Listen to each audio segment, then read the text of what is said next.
முதல் கேள்வி வந்து இந்த என்டையர் படமும் வந்து ரிவர்ஸ் ஃபார்மேட்ல ஷூட் பண்ணிருக்கிறதா டைரக்டர் சொன்னாரு.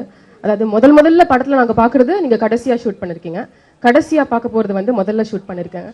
இது வந்து பாக்குற எங்களுக்கு பெருசா தெரியாது, பட் ஒரு ஆர்டிஸ்ட் டைரக்டர் இவங்க ரெண்டு பேருக்கும் தான் ரொம்ப சேலஞ்சிங்கான ஒரு விஷயம். பிகாஸ் நீங்க படத்தோட ஆரம்பத்துல இருந்து டிராவல் ஆகாம கிளைமேக்ஸ்ல வந்து என்ன இருக்கும் அப்படிங்கறத அதுக்காக ப்ரிப்பேர் பண்ணி நடிக்கணும்ல. அந்த எக்ஸ்பீரியன்ஸ் எப்படி இருந்தது இந்த ரிவர்ஸ் ஃபார்மேட்ல ஷூட் பண்ணது? எல்லாருக்கும் வணக்கம். அங்கே நமீபியாவில் ஷூட் பண்ணோம். அங்கே பயங்கர வெயில், ரொம்ப நிறைய மண் தூசின்னு ரொம்ப கஷ்டம், நிற்கவே முடியல. காலில் செருப்பு கூட கொடுக்க மாட்டேன்ட்டாங்க. அந்த கேரக்டருக்கு செருப்பு இருக்கக்கூடாது. ஸோ தன்னால் வந்துருச்சு அந்த எமோஷன். அவ்வளோதான். Okay, alright. Next question. 1 year of working in Maryan, நிறைய விஷயங்கள் வந்து நீங்க டிஸ்கவர் பண்ணிருப்பீங்க. உங்களுக்கு வந்து ஸ்விம்மிங் தெரியாது, ஆனா ஒரு 50 அடி ஆழத்துல நடுக்கடலை இறக்கி விட்டு போயிட்டு டீப் இன்டு த ஓஷன் போகணும் அப்படின்ற ஒரு சுச்சுவேஷன் உங்களுக்கு வந்துச்சு. ஆப்பிரிக்காக்குள்ள போய் டிராவல் பண்ணீங்க. இப்படி நிறைய விஷயங்கள் இந்த 1 year உங்களுக்கு கற்றுக் கொடுத்துருக்கோம். அப்படி மரியான்ல நீங்க டிஸ்கவர் பண்ண விஷயங்கள்னா என்னெல்லாம் சொல்வீங்க? இனிமேல் இந்த மாதிரி கதை வந்தா நடிக்கூடாது. ரொம்ப கஷ்டமா இருக்கு. மெயினா கத்துக்கிட்டது இதுதான். இவ்வளவு கதை சொல்லும் போதே சார் சொல்லுங்க, எங்க சுவிட்சர்லாந்துல ஷூட்டிங்கா, நிறைய கேரவேன் இருக்குமா, கம்ஃபர்டபுளா இருக்குமா, ரொம்ப கஷ்டமா இருக்கு. ஃபர்ஸ்ட் இனிமேல் இவ்வளவு கஷ்டமான கதை எடுத்துக்கூடாதுன்னு நினைக்கிறேன்.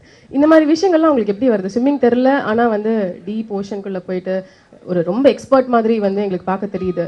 இதுக்காக எடுத்துக்கிட்ட அந்த ட்ரைனிங் மேக் பிலீவ் தானே சினிமா. நம்ப வச்சுட்டாங்க, அவங்கெல்லாம் எடுத்து நம்ப வச்சுட்டாங்க. அதுதான் சார், கேமராமேன் அவங்கெல்லாம் சேர்ந்து அப்படியே ஏமாத்திட்டோம்.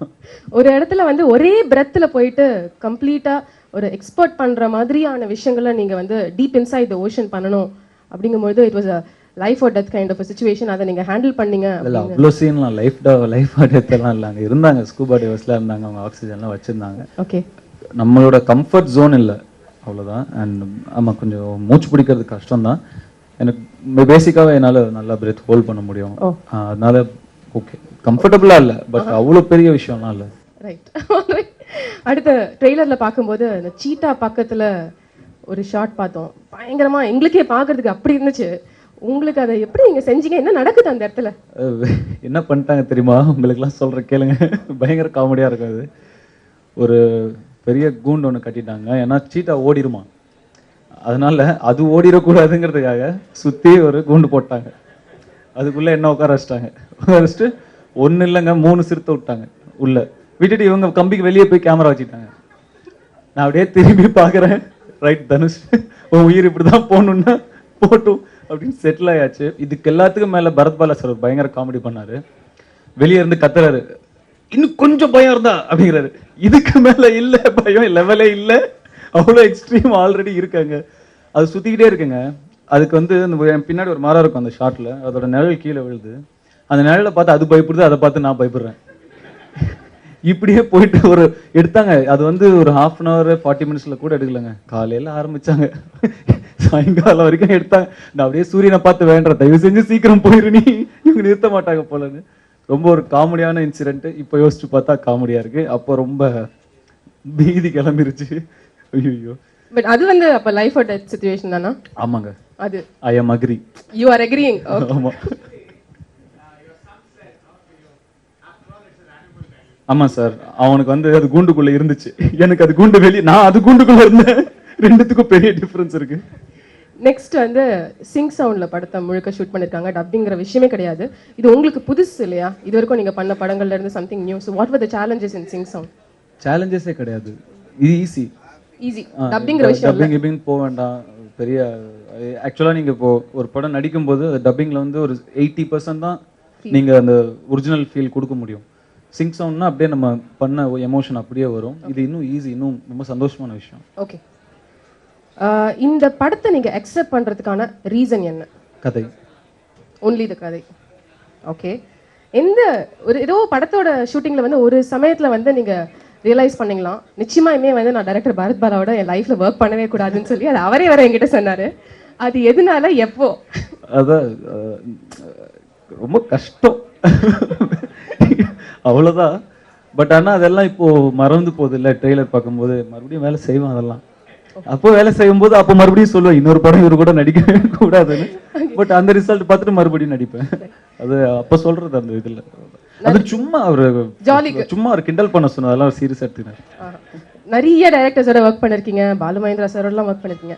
Bharat Bala as a director அவரை பத்தி ஒரு சில வார்த்தைகள் சொல்லுங்க. அவர்கிட்ட போன்ல சொல்றேன், முன்னாடியே உட்காரச்சிட்டு அவர் புகழ்ந்தாரு. இல்ல அடுத்து அவர்கிட்ட நான் கேட்க போறேன், தனுஷை பத்தி சொல்லுங்க. அவர் சொல்லுவாரு, நான் அவரை பத்தி தனியா அவர் இல்லாதப்ப சொல்றேன். இல்லாத போது சொல்றீங்களா? சரி, இனிமே வந்து நீங்க ஏதாவது படத்தை பத்தி ஏதாவது ஷேர் பண்ணிக்கணும்னா யூ கேன் ஷேர். எனக்கு சார் மியூசிக்கில் நடித்தது ரொம்ப சந்தோஷம். இதுதான் முதல் படம் எனக்கு அமைஞ்சது. அது ரொம்ப நாள் வெயிட் பண்ண வேண்டியதான், 13 வருஷம் கழிச்சு எனக்கு அமைஞ்சிருக்கு. அது எனக்கு ரொம்ப ரொம்ப சந்தோஷம். இந்த படம் இந்த படத்தோட பிரெத் அவர் இசை தான், அதில் எனக்கு ரொம்ப மகிழ்ச்சி. அப்புறம் இன்னொரு விஷயம், என் பேரை மட்டும் விட்டீங்க லிரிசிஸில், நானும் ஒரு பாட்டு எழுதியிருக்கேன், அதில் என் பேரை சொல்ல விட்டாங்க. ஸோ அது அவர் மியூசிக்கு 4-5 வரி எழுத முடிஞ்சுங்கிறதுலையும் ரொம்ப ரொம்ப சந்தோஷம். மற்றபடி கொஞ்சம் மெனக்கெட்டு எடுக்க வேண்டிய படமாக இருந்ததுனால கொஞ்சம் டைம் ஆகிடுச்சு, ஒரு 1 இயர் ஆகிடுச்சு. பட் அது ஒர்த்தாக இருக்கணும்னு நான் வேண்டிக்கிறேன், அவ்வளோதான். Super, thank you very much. Thank you. கடல் ராசா மரியான், லிரிசிஸ்ட் தனுஷ் அவர்களுக்கு எங்களோட நன்றிகள். உங்களுக்கு எதாவது கேட்கணுமா என்கிட்ட? இல்லை, அதுக்கப்புறம் ஒரு Q&A செஷன் இருக்கா? அப்போ நான் அப்போ மீட் பண்ணுறேன். தேங்க்யூ தனுஷ். இப்போ மரியான்ல ஒர்க் பண்ண எக்ஸ்பீரியன்ஸ் எப்படி இருந்தது? நான் சினிமாவில் கம்போசராக ஒர்க் பண்ணுறப்போ பரத் பாலா கூட ஒர்க் பண்ணுறது ஒரு எக்ஸ்கர்ஷன் மாதிரி, ஒரு ஆஃப் சினிமா மாதிரி திங்க் பண்ணாமல் something to do with our country, something to do with humanity, இது மாதிரி ப்ராஜெக்ட்ஸ் தான் யோசிப்போம். ஸோ அவர் வந்து இப்போது இந்த கடந்த 10 வருஷமாக இந்த ஹோல் டிரான்சிஷன், ஒரு டாக்குமெண்ட்ரி ஃபிலிம் மேக்கர்லேருந்து ஒரு ஆட் ஃபிலிம் மேக்கர்லேருந்து ஸ்டோரி டெல்லிங் வந்திருக்காரு. இன்னும் நிறைய ஸ்டோரி வச்சுருக்காரு, போட்டு டார்ச்சர் பண்ணுவார். பட் அவரோட பேஷன் எது எடுத்தாலும் இன்னும் நல்லா பண்ணோம், மிச்ச பேரோட நல்லா பண்ணோம். அவரோட எல்லாருக்கும் ஒரு லிமிடேஷன் இருக்குது. பட் இவரோட ஸ்ட்ரென்த் என்னன்னா, 25 வருஷமாக is been working with world class people, cinematographers and other kind of things. அவரோட ஆட் வந்து ஒரு 25 இயர்ஸ் முன்னாடியே வேற லெவலில் இருக்கும். இது இங்கே பார்க்குற மாதிரியே இல்லை, ஏன்னா he'll be doing for other clients. So அந்த இன்ஃப்ளூயன்ஸ் வந்து யூ கேன் சி இந்த மூவியில் கூட பார்க்கும்போதே, இந்த டோன், கலர், டேஸ்ட்டு, படம் உங்களுக்கு பிடிக்கணும்னு நினைக்கிறேன். நீங்க வந்து மரியாதை அக்செப்ட் பண்ணிருக்கிறதுக்கான காரணம் definitely something is musically right அப்படின்னு நீங்க ஃபீல் பண்ணிருப்பீங்க. படத்தை பொறுத்த வரைக்கும் அதெல்லாம் இல்லை, அவர் கூட ஒரு படம் பண்ணோம், அது எங்களுக்கு ஒரு கண்டிஷன். நான் ஸ்டோரியே கேட்கல ஆக்சுவலா. ஆப்பிரிக்கால ஷூட் பண்ண போறேன், சரி நல்லா இருக்கும் ஆப்பிரிக்கன் மியூசிக். அப்ப அந்த ஃப்ரெண்ட்ஷிப் பேசிஸ்ல வந்து நீங்க அக்செப்ட் பண்ணிருக்கீங்க. பட் இந்த படத்தோட கதையெல்லாம் தெரிஞ்சதுக்கு அப்புறம் இல்ல, அவர் ஒர்க் பண்ணிருந்தா, அவர் ஒத்துட்டு இருந்தாருன்னா அவரும் யோசிச்சிருப்பாரு இல்லையா, கதை பிடிச்சா ஒத்துட்டு இருப்பாரு. நிச்சயமா சம்டைம்ஸ் கால்குலேஷன் ஒர்க் அவுட் ஆகும். நீங்க கதை கேட்டதுக்கு அப்புறம், விஷுவலா சில விஷயங்கள் பார்த்ததுக்கு அப்புறம், how did you feel about Maryan? It's changing. அதாவது முதல் பார்த்ததை விட இப்போ இன்னும் டைட்டாகிட்டே இருக்கு படம். ஸோ இன்னும் இப்போ பேக்ரவுண்ட் மியூசிக் பண்ணிட்டு இருக்கோம். நான் இன்னும் ஃபுல் படம் ஒன்றும் பார்க்கல ஆக்சுவலாக. ஃபர்ஸ்ட் ஹாஃப் பார்த்தேன், ஃபர்ஸ்ட் ஹாஃப் முடிச்சாச்சு பேக்ரவுண்ட் ஸ்கோர். செகண்ட் ஹாஃப் பண்ணிட்டே இருக்கோம் இப்போ. ஓகே, நிறைய படங்கள்ல வந்து மியூசிக் வந்து ஒரு லைட்டர் மொமெண்ட்டுக்காக, ஒரு பிரேக்காக இருக்கும். பட் மரியாதை பொறுத்த வரைக்கும் வந்து ஸ்கிரீன் பிளேல வந்து மியூசிக் லிரிக்ஸ்க்கும் வந்து ஈக்குவலான ஒரு மீனிங் அண்ட் ஸ்பேஸ் இருக்கு. இந்த மாதிரி ஒரு சிஸ்டம் நீங்க வந்து எத்தனையோ படங்கள் கம்போஸ் பண்ணிருக்கீங்க. மரியான்ல அந்த மியூசிக்கலி லிரிக்கலி உள்ள screen play along with film screen play எப்படி இருந்தது அந்த எக்ஸ்பீரியன்ஸ்? அப்படிலாம் யோசிக்கல ஆக்சுவலா. நாங்கள் ஒர்க் பண்ணிட்டு வில் பி திங்கிங் அபவுட் என்ன பாட்டு பண்ணலாம், அப்புறம் என்ன லைனில் என்ன மாதிரி போடலாம் சொல்லிட்டு இவர் வந்து ஹில் கிவ் சம் ஐடியாஸ், இந்த மாதிரி பண்ணலாமான்னு சொல்லிட்டு. சம்டைம்ஸ் அந்த லைன் ஆட்டோமேட்டிக்காக வந்துடும், ஒரு டியூன் வரும். So he'll be living with that. And so அவரே இவால்வ் ஆயிருக்காரு நிறைய. முதல் சொன்னதை விட ஜாஸ்தி நிறைய rooted himself in Tamil cinema kind of thing, which is very nice. And லிரிக்ஸை பொறுத்த வரைக்கும் ரொம்ப சிம்பிள், ரொம்ப வந்து நம்ம பேசும்போது எப்படி இருக்குமோ அந்த மாதிரியான லிரிக்ஸ். இந்த ரெமினிசன்ஸ் பீரியட்ல கண்ணதாசன் சார் சமயத்துல கேட்ட லிரிக்ஸ் வந்து மறுபடியும் கேட்குற மாதிரி இருக்கு. ஐயோ, மாட்டி விடாதீங்க. இல்ல, ரொம்ப சிம்பிளான லைன்ஸா, நேற்று அவள் இருந்தால், அந்த மாதிரி விஷயங்கள் வந்து பேசும்பொழுது எப்படி இருக்குமோ அந்த மாதிரி இருக்கு. இந்த லிரிக்ஸ் ஸ்டைல்ல இது வந்து ரொம்ப கால்குலேட்டடா இப்படி இருக்கணும் அப்படின்னு சொல்லி நீங்க அமைச்சதா இல்ல அது அமைஞ்சதா? ஆமா, ரொம்ப சிம்பிளாக இருக்கணும், அதே சமயத்தில் சிம்பிளிஸ்டிக்காக இருக்கக்கூடாது, சிம்பிளாக இருக்கணும்ன்ட்டு அது ஒரு மாதிரி அமைஞ்சுது. The entire film follows எல்லாம் ஆக்சுவலி 1 hourல எழுதின. அவர் வந்து 1 hourல முடிச்சிட்டாரு, பல்லவி. வாலி சார் 1 hourல முடிச்சிட்டாரு, அப்புறம் அவங்க 1 hourல எழுதிட்டாங்க. பட் ஸோ ஏன்னா அது யதார்த்தமா வந்த விஷயம் எல்லாமே. ஓகே, உங்களோட ஃபேவரட் நம்பர் இந்த ஆல்பம் என்னன்னு தெரிஞ்சுக்கலாமா? எனக்கு நெஞ்சே, அப்புறம் இன்னும் கொஞ்சம் நேரம், கடல் ராசா. எனக்கு பிடிக்காம பண்ணா உங்களுக்கு தெரிஞ்சிடும் பாட்டு இல்லையா? ஓகே, இந்த என்டையர் மியூசிக் ஆகட்டும் இல்ல படமாகட்டும், இட் ஃபாலோஸ் 5 எலிமெண்ட்ஸ் இல்லையா? காதல், பிரிவு, வலி, உறுதி, எழுச்சி. இந்த ஸ்கிரீன் பிளே வந்து படத்துல ஃபாலோ பண்ண மாதிரி நீங்க மியூசிக்லயும் ஃபாலோ பண்ணிருக்கீங்க. நான் அதெல்லாம் யோசிக்கிறதே இல்லை இல்லையா? அவர் மாதிரி திருச்சி நனவோ பண்ற ட்ரெய்லர், பட் நான் ஸ்டோரி பார்த்து அப்படியே ஃபாலோ பண்ணுவேன். Okay, because we heard that ஒவ்வொரு சாங்குக்கும் வந்து ஒவ்வொரு மூட் இருக்கும், ஒவ்வொரு எலிமெண்ட் இருக்கும் அப்படின்னு சொல்லி. சோ அந்த மாதிரி அது அவர் யோசிச்சு சொல்லியிருக்காரு. நாங்க ஐ திங்க் வரும்போது ஆர்கானிக்கா அது வேற மாதிரி ஆயிடுது இல்லையா? So alright. முக்கியமான ஒரு விஷயம் வந்து ஒரு கம்போசர் இன்னொரு கம்போசரை வந்து இந்த படத்துல பாட வச்சிருக்காரு. Yuvan Shankar Raja himself is a music composer. அவர் வந்து நீங்க ஒரு கம்போசரா இல்லாம ஒரு அவரோட சேர்ந்து ஒரு பிளேபேக் சிங்கரா அவரை யூட்டிலைஸ் பண்ணிருக்கீங்க இந்த படத்துல. அந்த எக்ஸ்பீரியன்ஸ் எப்படி இருந்தது சார்? ஆக்சுவலா இவங்க 3 பேரும், செல்வராகவன், தனுஷ், அப்புறம் யுவன் சங்கர் போனா ஒர்க் பண்ணிருக்காங்க. ஸோ அதில் ஒரு ரேப்போ இருக்கு, அந்த பாட்டெலாம் நான் பார்த்துருக்கேன். So I really appreciate those movies. So இவர் இந்த பாட்டு பண்ணும்போது என்னுடைய ஒரு ட்ராக் இருந்தது, நான் பார்க்கும்போதெல்லாம் அது ஒட்டாமல் இருக்கும். ஓகே, இவரோட voice. So I think and subliminally I was thinking maybe அவரோட வாய்ஸ் மேட்ச் ஆகும்னு சொல்லிட்டு maybe I made suggested. How was that recording session with Yuvan Shankar Raja? He was very fast. 1 hourல முடிச்சிட்டு போயிட்டார். சூப்பர். இந்த படத்துல வந்து different generation of lyricist வந்து work பண்ணிருக்காங்க. ஃப்ரம் கவிஞர் வாலி டு தனுஷ், கபிலன் டு குட்டி ரேவதி. இது எப்படி இருந்தது உங்களோட பார்வையில? எங்களுக்கு ஆக்சுவலா பாட்டு முடிச்சு அவர் ஷூட்டிங் போனோம், அதான் விஷயம். ஸோ எது ஃபாஸ்டா முடியுமோ. Okay, nothing else matters. ஆமா, வேற ஒன்றும் இல்லை. பட் அதுலயும் நல்லா அமையணும்ட்டு ஒரு வெறியும் வந்தது. ஸோ சம்டைம்ஸ் ஒன் டேல முடிக்கணும், இல்லை ஒரு நாளில் முடிக்கணும்னா உடனே குட்டி ரேவதி இருப்பாங்க, நீங்கள் தான் எழுதுங்கன்னு சொல்லி அது முடிஞ்சிச்சு அந்த பாட்டு நெஞ்சே எழுது. அப்புறம் இவர் எழுதணும்ட்டு ஆசை எனக்கு. ஸோ அவர் கூட ஒரு நாள் உட்காந்து எனக்கு எஸ்எம்எஸ் பண்ணாரு ஃபர்ஸ்ட் பல்லவி. அப்புறம் வாலி சார் அவர் வீட்டுக்கு போயிட்டோம், அவர் உடம்பு எல்லாம் படுத்திருந்தாரு. அங்கே போய் பெட்டில் உட்காந்துட்டு ஒரு பாட்டு எழுதி வாங்கினோம் அவர்கிட்ட. அப்புறம் இன்னொரு பாட்டும் அவர் எழுதினார். So I think part convenience, part destiny, I guess. Excellent. இனி வந்து மியூசிக் பத்தியோ படத்தை பத்தியோ நீங்க தான் ஷேர் பண்ணிக்கிறோம்னா ப்ளீஸ் அட்ரஸ் அவர் பீப்புள். பாட்டு ரிலீஸ் ஆயிடுச்சு, ஸோ அவங்க ஏற்கனவே ஷேர் பண்ணிட்டாங்க. நெஞ்சே எழு நெஞ்சே எழு வேணாம், அந்த ஊர்ல இல்ல. இந்த படத்துல நீங்க வந்து எப்படி செலக்ட் ஆனீங்கன்னா ஒரு ஆடிஷன் மூலமா. ஒரு ஹீரோயின் ஆஃப் சர்டன் ஸ்டேச்சர் ஒரு டைம்க்கு அப்புறம் வந்து ஆடிஷன்லாம் மூலமா செலக்ட் ஆகுறதுங்கிறது அவ்வளவு விரும்ப மாட்டாங்க, ஒரு அன்கம்ஃபர்ட்னஸ் இருக்கும். இந்த ஆடிஷன் ஃபார்மேட்டை வந்து நீங்க அக்செப்ட் பண்றீங்களா? இனிமே நீங்க ஆடிஷன் பண்ணணும்னா பண்ணுவீங்களா? அப்சல்யூட்லி. என்ன நிலைமையில இருந்தாலும் ஆடிஷன் பண்ணணும்னா கட்டாயமா.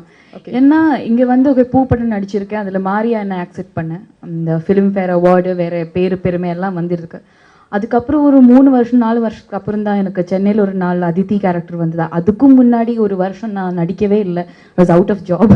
So I think any actor out of job will go audition anyway. But other than that Bala sir's conviction, and Poo படம் பார்த்துட்டு வேற ஒரு சிட்டி ஆஃப் காட்னு இருக்கிற ஒரு படம் பார்த்துட்டு தான் அவங்க வந்து ஓகே இந்த பொண்ணு நல்லா இருப்பான் போய் பார்த்துக்கலான்னு ஒரு இது வந்தது. So I was glad that he saw my film and he decided to audition me, not that he heard my name from somewhere else and like that. So I was honored. Okay. Next, what attracted you to the story and what attracted the character? Anything special you admired about your role in the film? Yes, பனிமலர் எனக்கு வந்து ரொம்ப நம்ம வாழ்க்கையில் வந்து காதல் என்னன்னா இருக்கிறது ஒரு பெரிய விஷயம் தான், ஒரு பெரிய கொஸ்டின் மார்க் தான். ஆனால் பனிமலரோட காதல், அது மேலே இருக்கிற நம்பிக்கை, அவளோட bravery enough to be vulnerable, அது வந்து எனக்கு ஒரு she was somewhere else for me. அது வந்து ரீச் ஆகணும்னு ரொம்ப ஆசையாக இருந்தது. அதிலிருந்து ஏதாவது பார்வதி கற்றுக்க முடியுமான்னு இருக்கிறது வேற ஒரு challenge. So that's what I really loved. Okay, உங்களோட கேரக்டர் வந்து ஒரு ரொம்ப ஸ்ட்ராங் கேரக்டரைசேஷன் இல்லை படத்தில். One of the main roles of the film. அனுஷ்க்கு அப்புறம் நீங்கள் தான், படமே வந்து லவ் பற்றி தான். அப்படிங்கும்பொழுது நிறையா ரிசர்ச்லாம் செஞ்சீங்க, வில்லேஜஸ்லாம் போய் உங்களோட கேரக்டருக்காக நீங்கள் ஸ்டடி பண்ணீங்க அப்படின்னு ஒரு தகவல் கிடைச்சிது. இது உண்மையா? எந்த மாதிரியான ரிசர்ச்லாம் பண்ணீங்க? எனக்கு வந்து இந்த படம்னா மரியான்ங்கிற ஒரு கேரக்டரோட வாழ்க்கை தான். அந்த கேரக்டர் வந்து அவரோட வாழ்க்கையில் நடக்கிற விஷயங்கள் தான். அதில் காதல் அவரோட வாழ்க்கையில் ப்ளே பண்ணுற என்ன ரோல்னு இருக்கிறது ஒரு பெரிய விஷயம். அந்த ஒரு ஆர்டினரியாக இருக்கிற ஒரு மனிதனுக்கு காதல்னா அவரோட வாழ்க்கை எக்ஸ்ட்ராடினரி ஆகிடும்னு இருக்கிறது இந்த படத்தோட தீம். ஸோ அதில் வந்து இருக்கிற பொண்ணு, லவ் இன்ட்ரெஸ்டாக இருக்கிற பனிமலர்னு இருக்கிறது, அந்த கேரக்டருக்கு வந்து ஃபிசிக்கல் ட்ரைனிங் ஆர் ரிசர்ச் விட emotional training was more necessary. அதனால எனக்கு I think Bharat Bala sir, Kutti Revathi அவர்கள் எல்லாருமே என்னை ரொம்ப ஹெல்ப் பண்ணாங்க. ஏன்னா நிஜமாக நான் வந்து ஸ்கிரிப்ட் பற்றி கேட்டே இருக்கிற ஸ்டூப்பிடாக இருக்கிற கொஸ்டின்ஸுக்கெல்லாம் அவர் வந்து that was my real material than anything else. So ஆமாம். டைரக்டர் சொன்னார் அந்த ஆடிஷன்ஸ் முடிஞ்ச சமயத்துலேருந்து வந்து உங்களை பனிமலராக தான் வந்து அவர் பார்த்தாராம். படம் முடிகிற வரைக்கும் எங்கேயுமே வந்து பார்வதி மேனன் எனக்கு தெரியல அப்படின்னு சொல்லியிருக்காரு. இப்போ நீங்கள் வந்து பார்வதி மேனனாக இருக்கீங்களா, பனிமலராக இருக்கீங்களா? யாராக இருக்கேன்னு எனக்கே தெரியாது ஆக்சுவலி. அந்த நிலைமையில் இருக்கேன். ஆக்சுவலி ஒரே ஒரு I hope to use this opportunity for something else. என் பேர் வரும் Parvathy, not that it makes any difference. என் மேனன் கிடையாது. So I just wanted to Parvathy Menon தான் போட்டிருந்தாங்க. ஆமாம், I just wanted to clarify. Second of all, it's an honour isn't it? ஒரு director வந்து நம்ம சொன்ன பிறகு நம்ம கேரக்டராக மட்டும்தான் பார்க்குறது. there is no use in looking at you as just an actor or just somebody else. வேறொரு விஷயம் என்னன்னா, என் கோ ஆக்டர் ஸ்டார் விட he is more of an actor and a performer. He was also Marian in the movie. So that was a great thing, the way the director was able to bring in these actors who became the characters. So எனக்கு வந்து அது ஒரு பெரிய comfortable zone-ஆ இருந்தது பனிமலா இருக்கிறதுனால, because of the aid that I got from them. படத்தோட rushes, teaser, trailer எல்லாத்தையும் பார்த்தவங்க வந்து பார்வதி அழகானவங்க தான், ஆனால் வந்து இந்த படத்தில் இன்னும் எக்ஸ்ட்ரா அழகாக தெரியுறாங்க அப்படின்னு சொல்கிறாங்க. அதை நீங்கள் உணர்றீங்களா? அது எதனாலன்னு நினைக்கிறீங்க? பார்த்தாலே தெரியும் இப்படி இருக்கேன் நான். எப்படி அந்த நம்பவே முடியல ஆக்சுவலி என்னால். But what one everybody is been saying, நான் வந்து நம்ம டீம் மெம்பர்ஸ் இல்லை எல்லாருமே என்ன சொன்னாங்கன்னா, it's because of the technical team that I look like that and it's not me, and that's the best part. எனக்கு வந்து கிடைச்ச ஒரு பெரிய காம்ப்ளிமெண்ட்னா, ஒரு ரைட்டர் ஃப்ரம் மலையாளம் இண்டஸ்ட்ரி பார்வதின்னு இருக்கிற ஒரு ட்ரேஸே எனக்கு அந்த ட்ரெய்லரில் தெரியல. அது வேற ஏதோ எனக்கு தெரியாமல் ஒரு பொண்ணு அந்த மாதிரி. That itself is a big success for me. எனக்கு படத்திலும் அந்த மாதிரி எஃபெக்ட் தான் இருக்குன்னு ஒரு இது. ஃபைனலி இந்த படத்தில் வந்து ஒரு இன்டென்ஸான ரொமான்ஸ் உங்களுக்கு இருக்குது மரியான் கூட. இந்த மாதிரி ரொமான்ஸ் சீன்ஸை வந்து நீங்கள் படத்தில் பார்க்கும்போது இந்த படத்தில் என்ஜாய் பண்ணீங்களா? அது உங்களோட ரியல் லைஃப் ரொமான்ஸுக்கு ஹெல்ப்ஃபுல்லாக இருக்கா? வாட் த ஹெல்? இந்த கேள்வி வந்து டைரக்டர் தான் வந்து சொன்னாரு, நான் இப்பவே சபையில சொல்லிக்கிறேன். Okay, I don't even know how to react to that question. I don't know about the second part. The first part, it's extremely uncomfortable doing love scenes or intimate scenes. And at some point, you just, I don't know, it's the script which helps you. You just think of the character and what they're feeling. And எப்படி ஆக்டிங்னா இருக்கிறது ஒரு தெரியாமல் இருக்கிற ஒரு recipe தானே. அங்கே வந்து ட்ரான்ஸாக ஒரு you'll go to some level, you'll keep trying and trying and trying. எனக்கே தெரியாமல் ரொம்ப நம்பாக இருக்கும் நம்ம மனசு வந்து. So you just keep trying and trying to get somewhere where the director will call the shot at that's Panimalar. So that's all that I kept trying to. Beyond that, nothing else happened. Thank you. Thank you, Parvati. இனி நீங்கள் if you want to address everyone and say something, you can. Actually, ரொம்ப சொல்ல வந்தேன்னா, but you've asked me some fantastic questions, and also the fact that என் முன்னாடி வந்து there are some amazing and I don't know, I can't even say the word, there are no words to explain how extremely ridiculously talented these people are. So I got a chance to work with them, which is a huge honor. And also the fact that in the Padathoda hero is the story, and I was blessed enough to get a part in this. So thank you so much, and hope you'll all support us. Thank you. Maryan படத்தில் நான் 2.5 வருடமாக இயக்குனர் பரத் பாலா அவர்களோட வேலை செஞ்சுட்ருக்கேன். கதை உருவான நிலையில் இருந்த கதை அவர் மரியான் கதை முடிவெடுத்த நேரத்திலேருந்து இயக்குனர் பரத்பாலா முடிவு செய்த நேரத்திலேருந்து திரைக்கதை உருவாக்கம் மற்றும் படப்பதிவு எல்லா தருணங்களிலும் நான் வந்து இயக்குனர் பரத்பாலா அவர்களுடன் இருக்கிறேன்.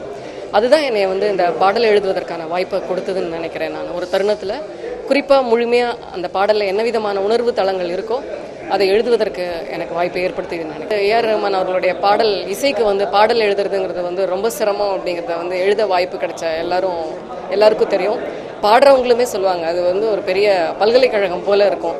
நீங்கள் வந்து முழுமையாக வந்து ஈடுபடணும். ஏன்னா இயக்குனர் பரத்பாலாவும் சரி ஏஆர் ரஹ்மான் அவர்களும் சரி ஒரு குறைந்தபட்ச ஒரு இது போதும் அப்படின்னு வந்து விட்டுட மாட்டாங்க எளிதாக எதையுமே. ஸோ உச்சபட்சமாக உங்கள்கிட்டேருந்து எவ்வளோ வந்து உங்களுடைய க்ரியேட்டிவிட்டியை வந்து நீங்கள் எவ்வளோ தூரம் அதில் வந்து வெளிப்படுத்த முடியுமோ அந்த அளவுக்கு வந்து வாய்ப்பை வந்து தருவாங்க. சரி இது போதும் அப்படின்னு ஒரு சமரச உணர்வு வந்து இருவருட்டுமே எப்போவுமே இருந்ததில்லை. அதனால நீங்கள் முழுமையான ஒரு அர்ப்பணிப்பு உணர்வோடு வேலை செய்ய வேண்டியது இருக்கும். குறிப்பாக வந்து இது வந்து பாடல் எழுதுறதுங்கிறது வந்து சினிமாவுக்கு பாட்டு எழுதுறதுங்கிறது வந்து ஒரு ஏனோதானோவான விஷயமும் இல்லை. பாடலாசிரியர் ஆகிறதுங்கிறது வந்து முழுமையும் வந்து ஒரு கவிஞராக இருக்கிறது தான் அப்படிங்கிறத வந்து தான் நான் ஏஆர் ரஹ்மான்கிட்ட உணர்ந்தேன். நான் உண்மையிலே வந்து முழுமையான ஒரு சுதந்திரம் இருந்தது எனக்கு எழுதுறதுக்கு. நிறைய ஆலோசனைகளை சொல்ல முடிந்தது. அவரும் நிறையா வந்து நம்மள்கிட்ட வந்து டிமாண்ட் பண்ணுவார், இதை இப்படி எழுதலாம் அப்படி எழுதலாங்கிறது. குறிப்பாக அதற்கு காரணமாக இருக்கிறது வந்து மரியான்ற கதை தான். அந்த கதையில் வந்து என்ன விதமான எமோஷன்ஸ் தேவைப்படுதோ அது முழுமையாக அந்த பாடல்களை நாங்கள் கொடுக்க முடிஞ்சதா அப்படிங்கிறத நாங்கள் கொடுக்கறதுக்கு ட்ரை பண்ணுவோம். முதல் கேள்வி, எதுக்கு சார் தமிழில் ஒரு படம் பண்ணணும்னு டிசைட் பண்ணீங்க? நான் மயிலாப்பூர்லேருந்து வரேங்க. ஸோ தமிழ் கொஞ்சம் நேச்சுரலாக வரும்னு நினைக்கிறேன். அதுவும் இல்லை, ஒரு சில கதையெல்லாம் வந்து அது வந்து ஒரு ஆர்கானிக்காக அந்த லாங்குவேஜில் தான் வரணும்னு ஃபீலிங் வரும். ஸோ இந்த கதை வந்து தமிழில் தான் சொல்லணும்னு எனக்கு ஒரு தோணல் வந்தது. அதனால தான் இதை முதல் தமிழ் படமாக பண்ணேன். ஓகே, நீங்களே சொன்னீங்க நீங்கள் மயிலாப்பூர்லேருந்து வந்தீங்கன்னு சொல்லிட்டு. ஸோ மயிலாப்பூர்லேருந்து பிறந்து வளர்ந்த ஒரு தமிழ் பிராமின் நீங்கள். ஸோ அப்படி இருக்கும்போது நல்ல சிட்டி சென்ட்ரிக் படமாக எடுக்காம எப்படி வந்து கிராமத்து சிந்தனை உங்களுக்கு வந்து கிராமத்தை மையமாக வச்சு படம் எடுக்கணும்னு தோணுச்சு? நான் வந்து ஒரு இந்த வந்தே மாத்திரம் பண்ணத்துலேருந்து நிறைய ஒரு அட்லீஸ்ட் ஒரு 150,000 கிலோமீட்டர் ட்ராவல் பண்ணியிருக்கேன் இந்தியாவில். நிறைய மோஸ்ட்லி கிராமங்கள்லாம் போயிருக்கேன். எனக்கு எப்போதுமே அந்த கிராமத்துக்குலாம் போகிறச்சே அந்த மக்களை பார்க்கறச்சே ஒரு கதை சொல்லணும் அங்கேருந்துன்னு ஒரு தோணணும். ஸோ இந்த கதை அமையறச்சே வந்து ஒரு கிராமத்தில் ஒரு ஃபிஷர்மேன் வில்லேஜில் அமையிற மாதிரி இருந்தது. ஸோ அது வந்து ஒரு நேச்சுரல் சாய்ஸ் ஆகிடுது. ரதர் தென் யூனோ அந்த கதை அங்கே இழுத்துன்னு போயிடுதுங்க. நம்மளாம் ஒன்றும் டிசைன் பண்ண முடியாது. அடுத்து ஒரு ஃபிலிம் மேக்கரா என்ன மாதிரி படங்கள் வந்து பண்ணணும்னு நீங்க ஆசைப்படுறீங்க? எதனால படங்கள் ஃபர்ஸ்ட் ஆஃப் ஆல் பண்ணணும்னு நீங்க நினைக்கிறீங்க? நான் எல்போர்டுங்க. இது முதல் தமிழ் படம். ஸோ ஃபஸ்ட்டு இப்போ நான் எல்லோரும் ரிக்வெஸ்ட் பண்ணிடுறேன், கொஞ்சம் இப்படி எது மாதிரி இருந்தால் அட்ஜஸ்ட் பண்ணிக்கோங்க. So you know I did my best, but rest is audience should appreciate.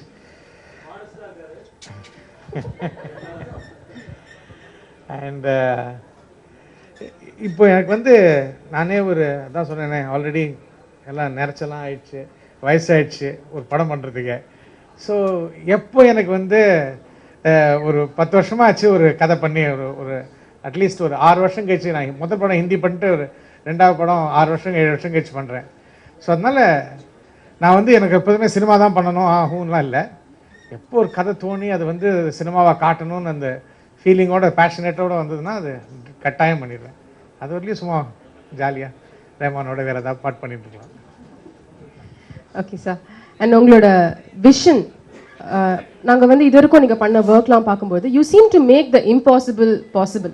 இப்போ மரியாதை எடுத்துக்கிட்டோன்னா வந்து நமீரால போய் ஷூட் பண்ணியிருக்கீங்க. அண்ட் வந்து ஏதோ ஆஃப்ரிக்கன் பீப்புளெலாம் வந்து ஆர்டிஸ்டாக யூஸ் பண்ணியிருக்கீங்க. உங்களோட கேமராமேன் வந்து யாரோ ஃப்ரெஞ்சில் இருந்து வந்த ஒரு டெக்னீஷியன். ஸோ இது எல்லாமே வந்து கோர்வையாக உங்களுக்கு அமைஞ்சிருக்கு. Even in the past in your albums, in your musical work, எப்படி அதை உங்களால் செய்ய முடியுது?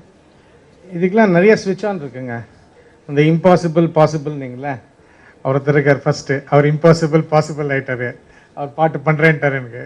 அப்புறமா இவர் இம்பாசிபிள் ஆக்டர் பாசிபிள்ன்ட்டார். ஸோ அவ்வளோதான், இப்படி possible you know then things start flowing. Actually most important I would say is that ஒரு கதை வந்து எல்லாரையும் இழுத்துன்னு வந்துடும். அது ஆக்டர்ஸாக இருக்கட்டும், கம்போசராக இருக்கட்டும், ஆர்டிஸ்டாக இருக்கட்டும், டெக்னீஷியன்ஸாக இருக்கட்டும். நம்ம என்ன தான் பிளான் பண்ணாலும் ஒரு சரி முதல்ல நான் வந்து இப்படி யோசிக்கல, தனுஷ் வச்சு ஒரு படம் பண்ணலாம் அப்படின்னு நான் யோசிக்கவே இல்லை. கதை வந்தது, அப்புறமா கதையை எடுத்துன்னு போய் சார்ட்ட சொன்னேன். தென் அவர் எக்ஸைட் ஆனார். அப்படியே ஒவ்வொருத்தராக அதை கேமராமேன் எடுத்துக்கோங்களேன், அவன் எங்கேயோ பாரிஸில் எங்கேயோ ஒரு ஓரமாக இருந்தான். எப்படி இருந்தாலும் அவன் ஏதோ ஆஃப்ரிக்காவில் ஒரு படத்தை எடுத்திருந்தான், ஜானி மேக்டான்னு. அதை பார்த்தா ரொம்ப பிடிச்சி போச்சு. ஸோ அவர் ஃபோன் நம்பரை கண்டுபிடிச்சி அவரை பிடிச்சி அவரை பேசி அவர்கிட்ட கதை சொல்லி அவர் கதை சொன்னதுலேருந்து 2வது நாள் அவர் பாரிஸ்லேருந்து தானே வந்துட்டார். ஸோ ஒரு கதை வந்து ஆட்டோமேட்டிக்காக உங்களுக்கு என்ன மாதிரி உங்களுக்கு அந்த டேலண்ட்ஸ் வேணுமோ அதுவே இழுத்துன்னு வந்துடும் அப்படின்னு ஒரு நம்பிக்கை. நம்பினா எல்லாம் நடக்கும். மரியானோட ட்ரெய்லர் பார்க்கும்போது இட்ஸ் வெரி ஸ்லீக்கி ட்ரெய்லர், நிறைய விஷயங்கள் நடக்குது அந்த ட்ரெய்லருக்குள்ள.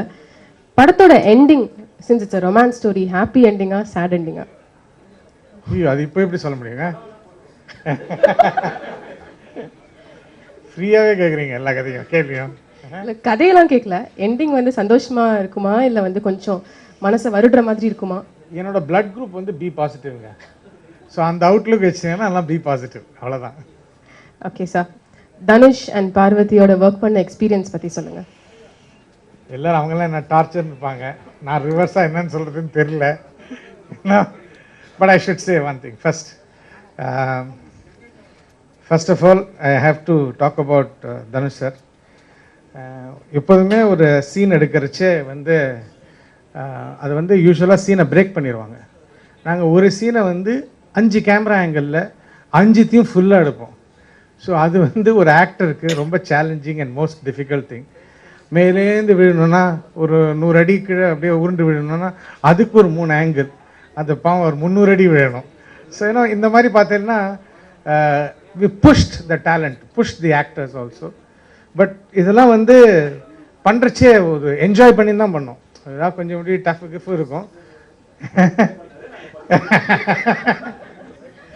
ஆனால் அவர் சொல்ல மாட்டார் இதெல்லாம், சில விஷயம்லாம் அவரும் சொல்ல மாட்டார். அவர் தண்ணிக்குள்ளே போனால் நானும் தண்ணிக்குள்ளே வருவேன், அவர் உருண்டா நானும் உருண்டுவேன். இப்போ சீத்தா பற்றி அவர் மாத்திரம் தனியாக பண்ணு சொன்னேன். முதல்ல நான் அந்த சீத்தாவை என்ன பண்ணேன்னு கேட்கலாம், நீங்கள் சொன்னீங்களா அந்த மேட்ரு அப்படின்னு. அவர் ஃபஸ்ட்டு கொஞ்சம் அவருக்கு கான்ஃபிடென்ஸ் கொடுக்கணுன்னா அண்ட் க்ரூக்கெல்லாம் கான்ஃபிடென்ஸ் கொடுக்கணும்னா, ஒரு பெரிய சீட்டாக இருந்ததுன்னா அது கிட்ட போய் அதை தடவி அதை வாய்க்குள்ளே கையை விட்டு அதெல்லாம் முதல்ல பண்ணி எல்லாருக்கும் ஒரு கான்ஃபிடென்ஸ் கொடுத்துட்டோம். அதுக்கப்புறமா ஆட்டோமேட்டிக்காக எல்லாரும் இன்னும் ஒரு ஒரு கைண்ட் ஆஃப் இதில் இந்த என்வாயர்மெண்ட்டில் இதில் எடுக்கலாம் அப்படின்னு ஒரு ஸ்ட்ரென்த் வந்தது. இது சீட்டாக்கு முன்னாடி நான் போய் ஆக்சுவலி ஷூட்டிங்கில் நான் இந்த கான்ஃபிடென்ஸ் எதனால் வந்ததுன்னா, ரெக்கி போனேன் முதல்ல படத்துக்கு. அப்போவே போய் அதே சீட்டாவை பார்த்து நாங்கள் திருப்பி வரோம், எல்லாம் எங்களை ப்ராப்பராக எடுக்கணும். ஸோ இன்னும் அதே சீட்டாக தான் திருப்பி எடுத்தோம். So actually we went, recceed, studied it, and everything was done in a very scientific, professional way. போனால் ஜாலியாக பேசின்னு இருப்போம், but it was very difficult. But இந்த இம்பாசிபிள் பாசிபிள் நாங்களே, the entire team believed in that vision, that impossible should be made possible. So I think anybody who believes we can make it happen, and Dhanush and Parvati are very hardworking and very, what do you say, powerhouse talent that they delivered and supported it. Thank you sir. Dhanush and Parvathy பத்தி ரொம்ப உயர்வாலாம் சொன்னீங்க. But இருந்தாலும் வந்து Dhanush is like one darling of Tamil cinema. அவரை இவ்வளவு கஷ்டப்படுத்திருக்கணுமா இந்த படத்துல? அவர் ஃபேன்ஸ் கிட்ட சொல்லிடுறாங்க, போட்டு என்ன பின்னிடுவாங்க. ஃபேன் சார்பா தான் இந்த கேள்வி கேட்கிறேன். ஃபேன் சார்பா தான் இந்த கேள்வியை நான் கேட்கிறேன். I think he's a professional actor. What படம் என்ன கேட்குறதோ அவர் கொடுப்பார். ஸோ ஃபேன்ஸும் அதை தான் ரசிக்கிறாங்க. And needless to say, thank you for everybody for coming, and thank you Rahman for being with me. Thank you for the producer Oscar V Ravichandran அவர்கள். என்னன்னா அவர் வந்து யூஸ்வலாக மீடியாவோட வெளியில் வரமாட்டார், ஒரு ஃபங்க்ஷனில் பார்க்க மாட்டார், ஒரு ஷூட்டிங்கில் பார்க்க மாட்டோமா, அது மறந்து போயிடுச்சு. பட் அவரால் தான் இந்த படமே நடக்கிறது, அவரால் தான் எல்லாமே நடக்கிறது. அவரோட அந்த விஷன், அவரும் அந்த கதையை கேட்டுட்டு இதில் பிலீவ் பண்ணி இதை சப்போர்ட் பண்ணி இந்த மாதிரி பெருசாக பண்ணணுன்னு அவரோட ஸ்ட்ரென்த்னால தான் இந்த படமே நடக்கிறது. I have to thank him for giving the opportunity. And thank you Rahman, thank you Dhanush sir, and thank you Parvathy, and thank you everybody. Thank you sir. Finally எல்லாருக்கும் வந்து உங்களோட ஃப்ரெண்ட்ஷிப் வித் ரஹ்மான் சார் பத்தி தெரிஞ்சுக்கணும்னு ஒரு ஆசை. அந்த ஒரு கேள்வியை நான் வந்து வச்சிருக்கேன், அதுக்கு ஆன்சர் பண்ணுங்க. என்னங்க அவரே பதில் சொல்லிட்டாரு. என்ன, we are just good friends, அவ்வளோதான் மோஸ்ட் இம்பார்ட்டன்ட் திங். அண்ட் ஃப்ரெண்ட்ஷிப்பில் ஒரு ஸ்ட்ரென்த் என்னன்னா, ஒரு ஃப்ரீனஸ் இருக்குது. We do different things. we're not tied down to doing இதுதான் பண்ணணும் அப்படின்னு இல்லை. ஃப்ரீயாக பேசுவோம், ஏதாவது ஃப்ரீயாக இன்ட்ரெஸ்டிங்காக என்ன நல்லா இருக்கோ அதுதான் மோட்டிவேட் ஆகி பண்ணுவோம். Okay, we have to be motivated.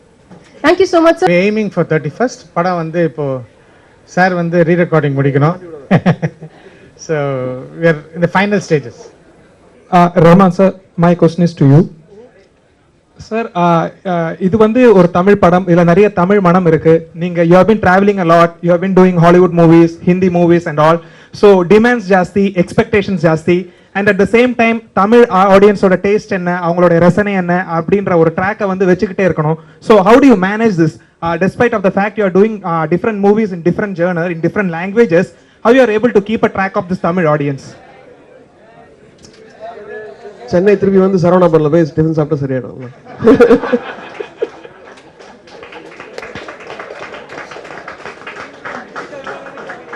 Rahman ji, it was nice to know that, even Yuvan Shankar obliged you and he came and sang a song for you. Tomorrow, if he requests you to sing a song for him, will you do the same? I'll decide that tomorrow. Sir, one more question sir. அந்த புதிய இயக்குனர்கள் நல்ல கதை வச்சுட்டு உங்களோட மியூசிக்காக வந்தால் நீங்கள் செய்வீங்களா? ஏன்னா உங்கள்கிட்ட அடுக்கிறதுக்கே அவங்களுக்கு ரூட்டு தெரியலைன்னு சொல்லி சில இயக்குனர்கள் நம்ம பேட்டியை எடுக்கும்போது சொல்லியிருக்காங்க. இல்லை, இப்போ நான் இவர் புதிய இயக்குனர் தானே. அப்புறம் வசந்த பாலன் பண்ணிட்டு இருக்கேன். இப்போ அவர் புதுசு இல்லை, பழசு தான். பட் ப்ராக்டிக்கல் டிஃபிகல்ட்டி நிறைய இருக்குது ஆக்சுவலாக ட்ராவல்னால. தமிழ் படம் அப்படின்னா 6 மாதத்தில் முடிச்சு ரிலீஸ் பண்ணுவாங்க. சம்டைம்ஸ் அது டிலே ஆகும், ப்ரொடியூசர் தாங்க மாட்டார். இதனால I stop accepting some movies. ஏன்னா அவங்களுக்கு கஷ்டம் கொடுக்கூடாது சார். இல்லை, உங்கள் கண்டிஷனுக்கு உட்பட்டு வந்து உங்களை அணுகுனா நீங்கள் செய்வீங்களா? கண்டிப்பாக கண்டிப்பாக, நல்ல ஸ்டோரி இருந்தால் கண்டிப்பாக. Okay, thanks.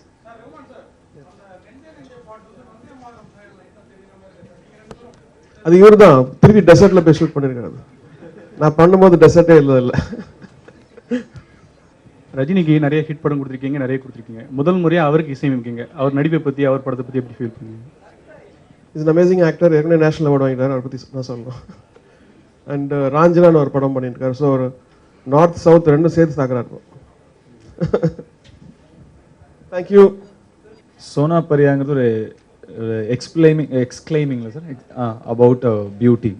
ஒரு அழகை பார்த்து அது வந்து சோனா பரியா. அது தெரியாது எங்களுக்கு. அங்க இருக்கிறவங்க தான் சொன்னாங்க, அந்த ஊர்க்காரங்க சொன்னது தான். Thank you so much. Hello, this is Parvati. I'm again in front of you talking from Marianne's press meet live from here. Very excited because A.R. Sir's music's just out and everybody's loving all the songs. And my favorite Neetra is on loop on many people's playlist. Very happy because this is the first glimpse of Marianne and Panimala's love that everyone's getting to see. And I'm too excited because finally this story, this character that we all worked for so hard is finally coming in front of people. So very excited. Hopefully as much as A.R. Sir's music's been loved, this movie and the feeling and this very organic emotion that we really enjoyed working in, you'll also enjoy. Thank you.